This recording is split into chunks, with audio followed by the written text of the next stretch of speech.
everyone! My question today is, what happened to you?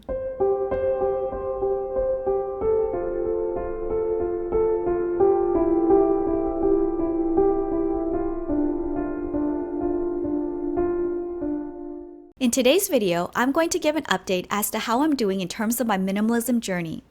Normally on this channel, I talk about handbags, fashion, and minimalism, but now I also want to discuss personal growth. For those who are subscribed for my luxury minimalism, I will also give an update on my handbag collection in my next video. So if you are here for that topic, it will be coming up, but please stay for this video as well.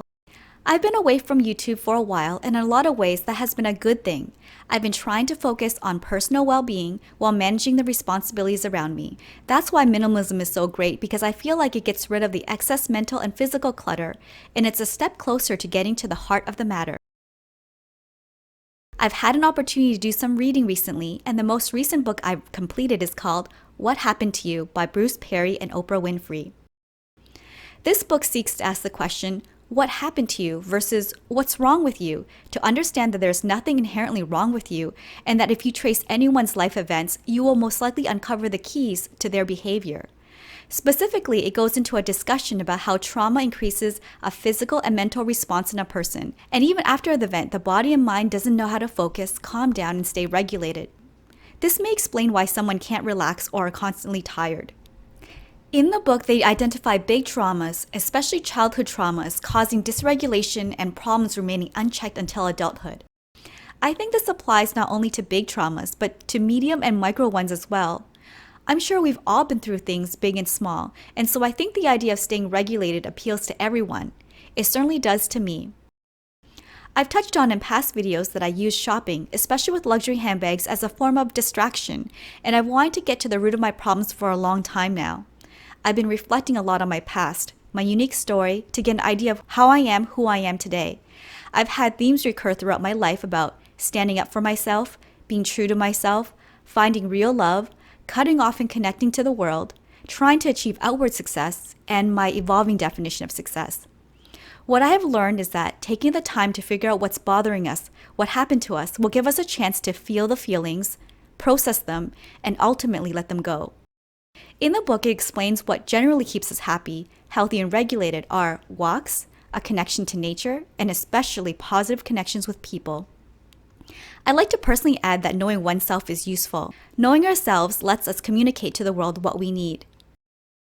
I want to share with you a quick story about receiving what I needed and then letting go. Growing up, I didn't have a lot of toys, especially the ones advertised on TV and the ones everyone seemed to have. No birthday or Christmas presents except on very rare occasions. This summer, I felt like I need to revisit this feeling, a feeling of lack, of missing out. After an internal debate, I actually purchased several toys I remember from childhood from eBay, and I had an amazing time, feeling like I finally got something I wanted for so long, no matter how late. I then recounted some of my childhood stories with someone supportive, and eventually I realized that I actually did have a lot as a child, that I was loved and taken care of by the people around me in their own way. Not necessarily in the way that I would have wanted initially, but it was nice to realize that I didn't nearly miss out or lack anything as much as I thought I did. And what did I do with the toys I got? I gave most of them away happily. That situation of letting go was a lot easier to deal with than some other problems I faced. I had a couple of difficult things happen to me in early adulthood. Things I've had to talk about over and over again, get angry about, cry about until I finally got some clarity. It's scary to go to a dark place, and I've been actively trying to get thoughts and feelings out into the light so that I can heal and move on. There are so many of us suffering from things we are not talking about, and I want to encourage you to find the time to talk about them and to heal. Now, what does this all have to do with minimalism? I've recently discovered that my journey toward minimalism is actually just a step to a bigger journey toward wellness.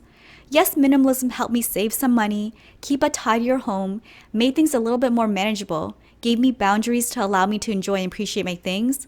Minimalism was also about paring away the unimportant things, the big distractions, to have some energy to look at what's been bothering me and what impact it has had on me.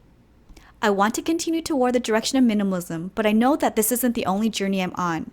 I'm trying to get to a place of well-roundedness, wellness, wholeness, and peace. Maybe you are on a similar journey. If you are, I'd love to hear about it in the comment section below. In the meantime, I wish you all perfect days.